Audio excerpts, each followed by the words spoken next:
Bueno, Miguel de Ávila, en esta segunda parte de estos recuerdos, de este recuento de la historia sindical y de la trayectoria de los hospitales y clínicas del departamento de Bolívar.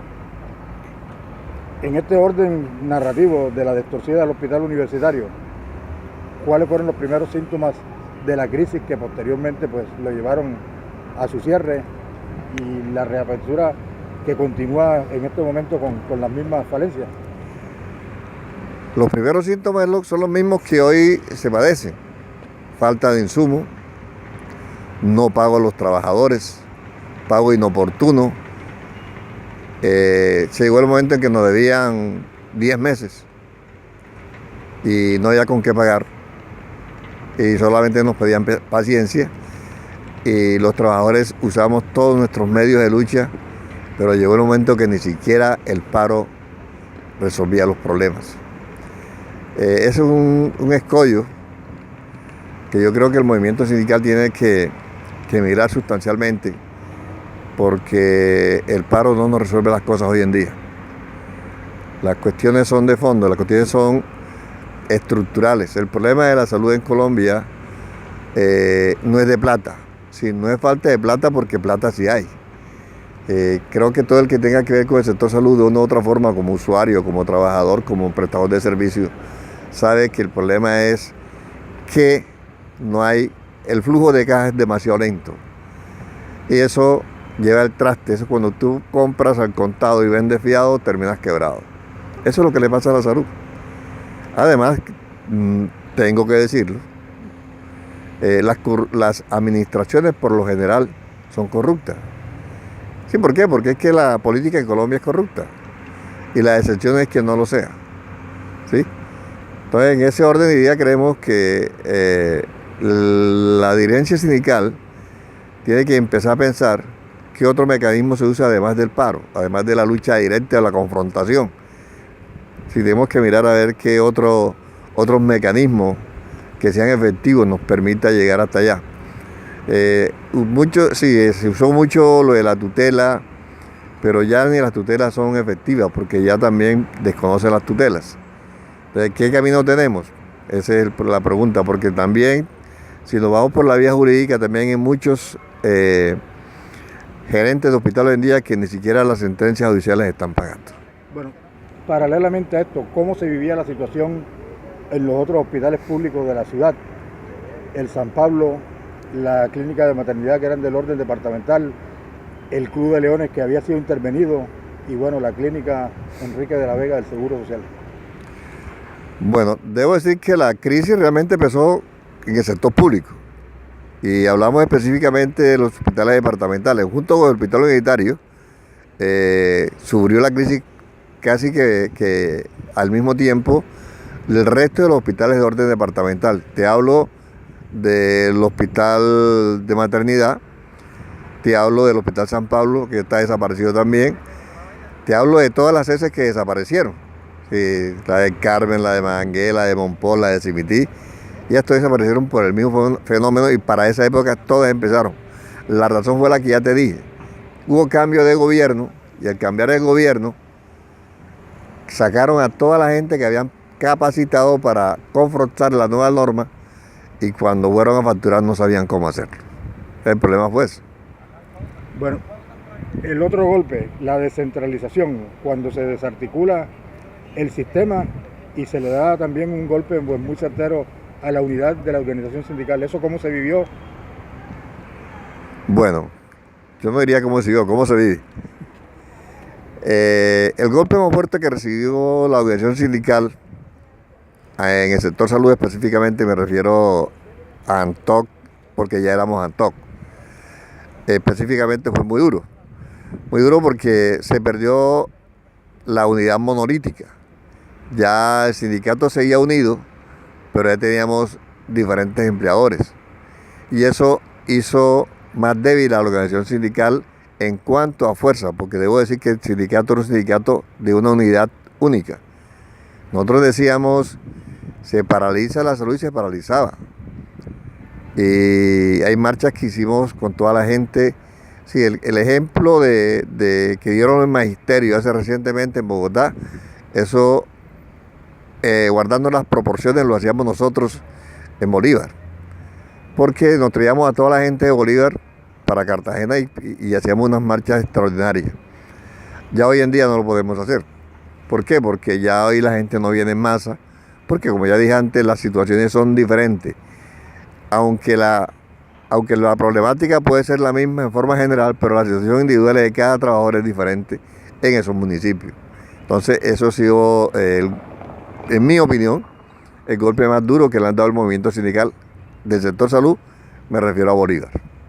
Bueno, viene ahora un tema muy candente que continúa dándose en el manejo del sector salud en todo el departamento de Bolívar y en Colombia. La llegada de las mafias especializadas en saquear la salud y especialmente las de ese momento que tenían un tinte pues bastante violento e intimidante como eran las que respaldaban los grupos al margen de la ley, los paramilitares. Esto cómo se vive y especialmente de qué manera asume y afronta el sector sindical esta nueva situación bastante conflictiva y agobiante. Bueno, en su momento pusimos muchos muertos, varios muertos, a nivel nacional y a nivel de Bolívar. El primer muerto que tuvimos fue un compañero del Carmen de Bolívar, que lo mataron, primero lo hirieron y lo remataron en el camino. Pedro era el nombre de ese compañero, muy bueno por cierto. ¿Pedro qué? ¿El apellido? No recuerdo. Sí. Pedro Góngora. Pedro Góngora. Lo mataron, él lo hieren en Carmen de Bolívar, lo llevan al hospital y lo mandan para Cartagena y entre San Jacinto y San Juan lo alcanzan en unas motos y dentro de la ambulancia lo rematan. ¿Año? Al inicio de la guerra absurda que vivimos con los paramilitares. Sí. Ese fue el primer muerto que pusimos en Bolívar. Con eso, con el problema de los grupos armados dominando el sector salud, sufrimos todos, los usuarios, los trabajadores, porque los dineros se cogían para otras cosas. A pesar de la falencia que traíamos, como ya dije antes, del problema de la facturación, que a estas alturas aún no se ha superado. Teníamos el problema de la mafia dentro de los hospitales. ¿Sí? Quienes mandaban no eran los gerentes, sino quienes habían puesto a los gerentes. Y pagaban, hubieron trabajadores que le decían, te debemos tanto, tienes tanto, tómalo, déjalo. Y había partes donde el sindicato no podía ni siquiera hacer presencia. Fue muy, muy dura esa época, muy dura. Las zonas más conflictivas por esto y en dónde empezó a verse esta situación. Diríamos que todo el departamento, pero en mi opinión, la zona más dura, donde empezó muy duro, fue en los Montes de María. Fue donde tuvimos el primer muerto. Posteriormente eso se extendió a todo lo largo y ancho del departamento, inclusive aquí alrededor de Cartagena. Era muy dura. Igualmente en el sur de Bolívar, que históricamente ha sido difícil precisamente por problemas del conflicto armado, por unos o por otros. Fue una época demasiado dura y todavía quedan rezagos de esos. Hay gente que todavía piensa que está en esa época y quiere manejar las cosas de esa forma. Bueno, los tiempos de la guerrilla, ¿cómo se vivieron en el sector hospitalario? ¿Qué tipo de presiones había? Especialmente en zonas conflictivas, que eran pues casi todas las del departamento, pero muy especialmente Serranía de San Lucas y Montes de María. Bueno, para esa época, antes que el movimiento guerrillero empezara a hacer las famosas tomas de las poblaciones, la convivencia, diríamos que era una convivencia pacífica. Los guerrillos o los muchachos, como lo llamaban ellos en esa época, convivían con las poblaciones. Sí, eso no interfería realmente en la prestación de servicios. Aún más, los directores así se llamaba en esa época, en esa zona se preocupaban porque se atendiera bien a los usuarios. Pero ya con el problema de las tomas, sí, ya en la medida en que el conflicto se fue deteriorando, en esa medida se fue deteriorando la prestación de servicios en el sector salud.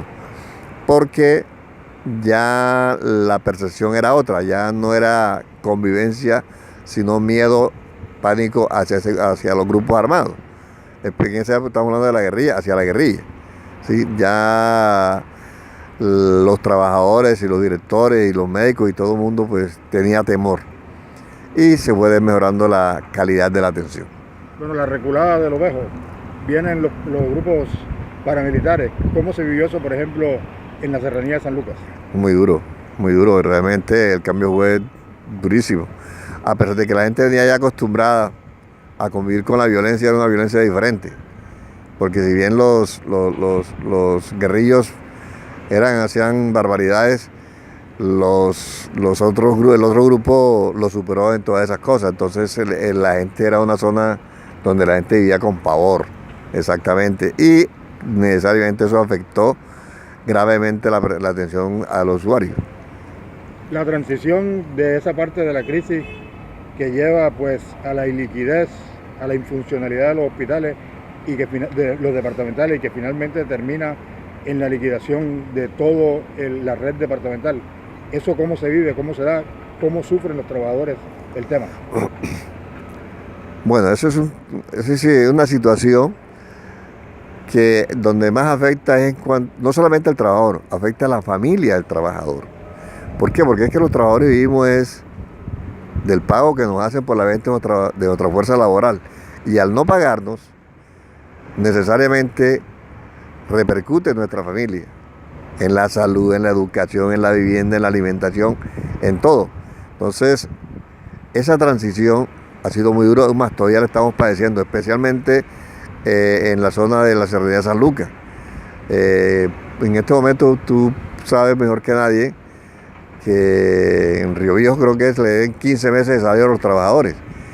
Y en casi todos los hospitales. Y nos encontramos, conozco casos, por ejemplo, en Morales, un solo trabajador tiene prescrito por recargos nocturnos, dominicales y festivos alrededor de 60 millones de pesos. Desde el año 2008 hasta el año 2011, ¿sí? Y no ha pasado nada.